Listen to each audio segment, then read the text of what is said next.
Thank you and welcome back. Thank you for joining us and for staying with us. We have live with us in studio Senator Jim Moylan. We're having a very lively discussion about the governor's use of money for her personal security detail. But right now, we need to switch over to our Zoom conversation with Warning Coordinator Meteorologist Landon Idlet from the National Weather Service Guam office, who has the latest on the storm. Landon, good morning and thank you so much for this update.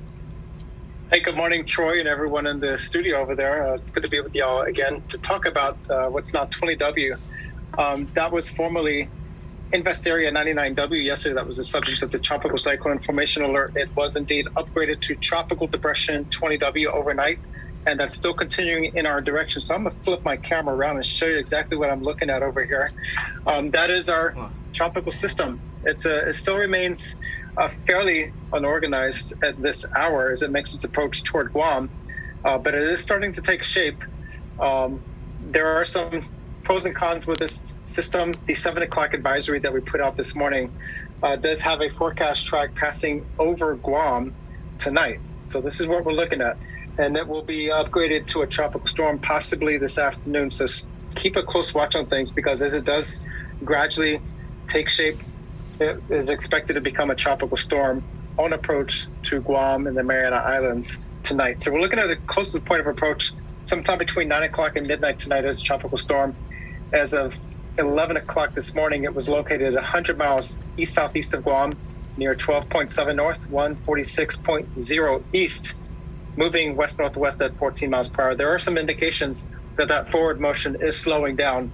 That can have some impacts as far as the timing of approach, the closest point of approach, and also time for it to continue to get its act together before passing over Guam. On my other screen, this is the forecast image that we have as of 7 o'clock this morning. This is advisory number 2 from the National Weather Service, showing that tropical storm passing over Guam sometime tonight.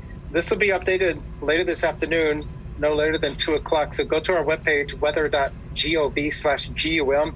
We will be updating the whole suite of forecast track and intensity graphics, as well as our text bulletin of the public advisory on Tropical Depression 20W. Will it be a tropical storm by then? That remains to be seen. We're pulling in more data from the surface and from satellites to get the best analysis of the storm environment.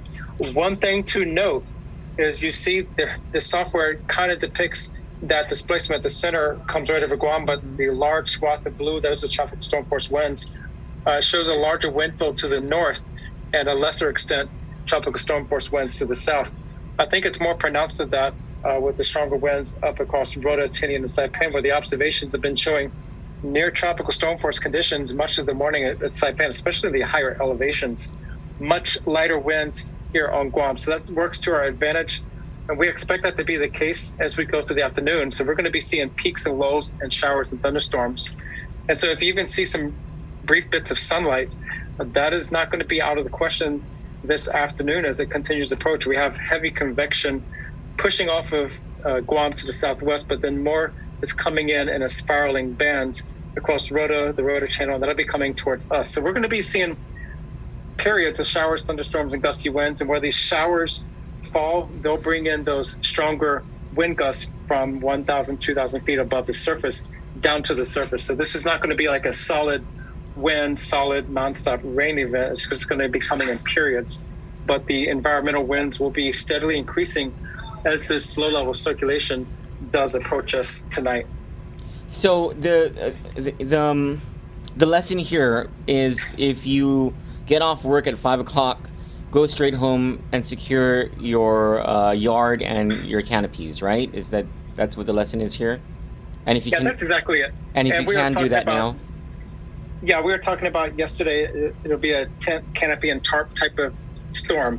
Okay. And that's still what we're looking at. We're looking at a minimal tropical storm force system coming through Guam tonight. This is not going to be a typhoon. This will not be a severe tropical storm like 60, 70 mile per hour sustained winds with higher gusts. We're looking at a baseline tropical storm, 35 to 45 mile per hour sustained winds and gusts perhaps upwards of 50 miles per hour with those heavier showers. So this is just going to be an exercise of preparedness. Our motions that we take as a community, as an island, as a government, to make sure we're prepared and that we're communicating most effectively this storm environment. And then what we should expect is that sometime between 9 and 12 tonight, the tropical storm will make its closest point of approach to Guam, but also, even though it makes a direct hit on Guam, it will be very much felt in Rota and Tinian and somewhat in Saipan. Would that be correct? Yeah, that's correct. Okay. Folks watching from the CNMI, don't write this one off. Okay. Because it's the storm symmetry. The stronger winds are all on the north side of the system. So if it was to pass north of Guam, again, we feel much lesser effects as far as winds on Guam, whereas the stronger winds would still be over the CNMI. So that's going to be key to this thing. There's still time for some adjustment in forecast track and intensity, as this thing is still east of us and it's still approaching. But baseline, we're expecting minimal tropical storm force conditions for Guam and the CNMI over the next several hours, with the more intense conditions for Guam likely this evening and tonight. So when you go home, go ahead and make sure your loose items are secured outside, and just take standard procedures to be prepared. And so Johnny and I can still go to CrossFit Hita tonight at 5:30 for our powerlifting class, right? I'm not going to make any recommendations, but it's a personal choice. I'll be going home at some point this evening. I might be here till midnight. It's been a long day. Okay. All right. And then, and the caveat is this thing may slow down, which may give it time to intensify before hitting Guam. Yeah, but it will not be a typhoon. We don't have that type of time on our hand for this thing to develop. So that's the good news. We don't have the type of time on our hands for this thing to develop into a typhoon. Got it. Senator, do you have any questions for Mr. Eidlet? No, I appreciate all the information, and thanks for getting on the air with us and sharing with Kandit. Absolutely.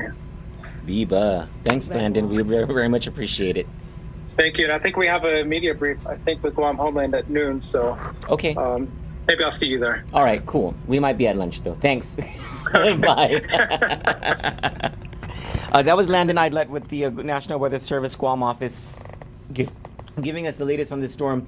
Its closest point of approach as a tropical storm, the prediction is, will be between 9 and 12 tonight. The caveat is that it may slow down. If it does slow down, it may give it time to intensify before hitting Guam.